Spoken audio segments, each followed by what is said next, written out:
दोस्तों, क्या आपको पुनर्जन्म पर यकीन है? अगर नहीं, तो आज की ये कहानी आपको हैरान करके रख देगी। आज तक महान शोधकर्ता इस विषय पर सदियों से रिसर्च करते आ रहे हैं, लेकिन आज हम आपके लिए लेकर आए हैं पुनर्जन्म से जुड़ी हुई एक सच्ची घटना जो आपके होश उड़ा देगी। 10 दिसंबर 1982 उत्तर प्रदेश के एक गरीब परिवार में एक बच्चे का जन्म होता है, जिसका नाम तोरण सिंह रखा गया, जिसे सभी लोग प्यार से टीटू बुलाते थे, जो कि आगरा से कुछ किलोमीटर दूर बार नाम के एक गांव में रहता था। टीटू अपने 6 भाई बहनों में से सबसे छोटा और सबका लाडला था। अब तक तो सब सही चल रहा था, लेकिन जैसे ही टीटू 2 साल का हुआ, उसने कुछ अजीबोगरीब बातें करना शुरू कर दिया। जैसे अपने माता पिता को अपने माता पिता ना बताना, ये मेरा घर नहीं है, तुम लोग कौन हो और मैं इस झोपड़ी में क्या कर रहा हूँ, मुझे तुम टीटू टीटू क्यों बुलाते हो, मेरा नाम तो सुरेश है, मेरी एक पत्नी और 2 बच्चे हैं। जिसे सुनकर अब टीटू के घर वाले परेशानी में आ गए।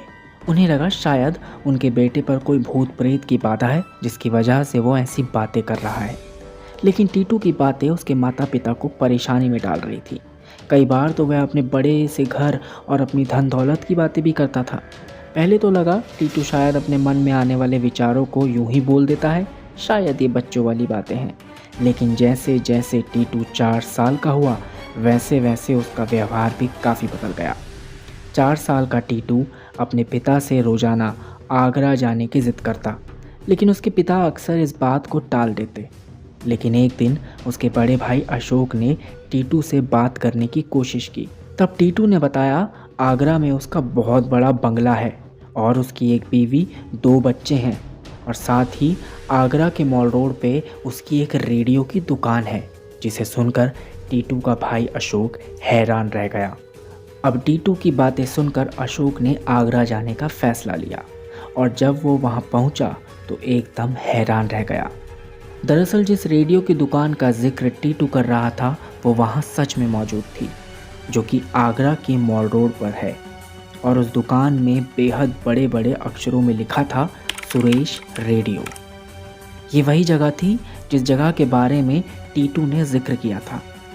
अशोक अब उस दुकान के अंदर गया और वहाँ जाकर पता चला कि वहाँ एक औरत बैठी है। जब अशोक ने उस दुकान में बैठी औरत से बात करी तो पता चला उसका नाम उमा वर्मा है, सुरेश वर्मा की विधवा। जिसे सुनकर अशोक हैरान रह गया। ये घटना है 1983 की।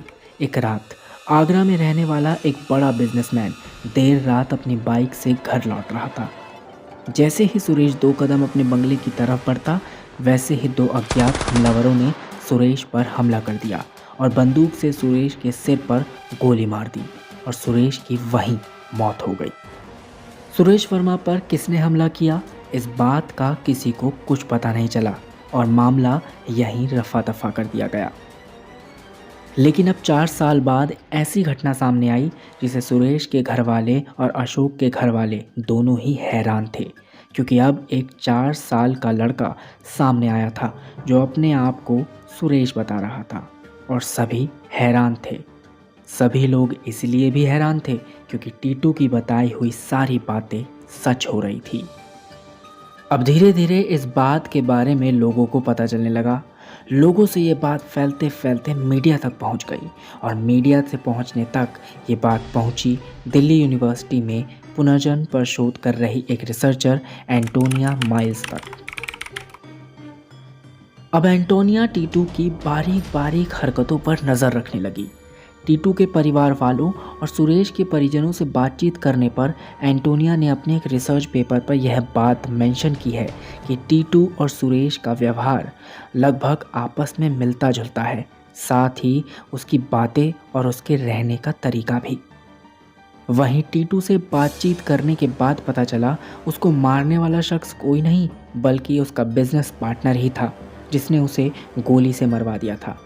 अब ये बात इस कदर फैल चुकी थी कि पुलिस को एक बार फिर से सुरेश मर्डर फाइल को रीओपन करना पड़ा, और पहली बार एक 4 साल का बच्चा अपनी ही मौत की गवाही देने के लिए कोर्ट में पेश किया गया। इस केस की पेशी आगरा कोर्ट में की गई और टीटू से पूछे जाने पर सारे सही सबूतों के साथ पूरे 4 साल बाद सुरेश के मुजरिमों को सजा हुई, क्योंकि सुरेश को गोली मारकर हत्या कर दी गई थी और टीटू को भी ये बात पूरे पक्के सबूतों के साथ पता थी। टीटू की मेडिकल जांच से पता चला जिस जगह पर सुरेश को सिर पे गोली मार दी थी उसी जगह पे टीटू के सर पे एक गोली का निशान भी मौजूद है, जिससे ये बात पूरी साबित की गई कि टीटू ही सुरेश का अगला जन्म है।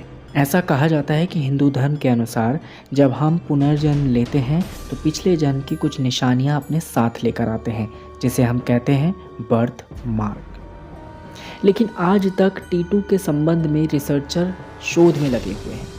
क्या ये पुनर्जन्म है या फिर आत्मा का आत्मा से रिप्लेसमेंट? जी हाँ, आपने सही सुना। जिस साल सुरेश की मृत्यु हुई थी वो था 1983 यानी कि 1983, लेकिन टीटू का जब जन्म हुआ वो था 1982 यानी कि 1982। तो ये एक पुनर्जन्म कैसे हुआ, इस बात पे आज तक शोधकर्ता रिसर्च कर रहे हैं। आपको ये बात हैरान कर देगी कि दुनिया के बड़े बड़े रिसर्चर इसे आत्मा परिवर्तन की थ्योरी के साथ जोड़कर बताते हैं, जहाँ पर एक बच्चे की आत्मा को उसके शरीर से बाहर निकालकर दूसरी आत्मा का प्रवेश होता है, जिसे कहते हैं प्रख्या प्रवेश, जिसमें कोई आत्मा जिंदा शरीर की आत्मा को बाहर निकालकर अपना कब्जा कर लेती है। क्या सच में टीटू के शरीर पर सुरेश की आत्मा ने कब्जा कर लिया था या फिर ये मिस्ट्री कुछ और ही थी? रिसर्चर बताते हैं कि जहां टीटू के सर पे एक गोली का निशान था वहीं उसके सर के पीछे कुछ और निशान भी पाए गए। अब कहने वाले इसे अलग अलग थ्योरी के साथ जोड़ते हैं, लेकिन हकीकत क्या है क्या नहीं आज तक कोई नहीं जानता। लेकिन क्या ये पुनर्जन्म था या फिर प्रख्या प्रवेश, एक आत्मा का दूसरी आत्मा से रिप्लेसमेंट?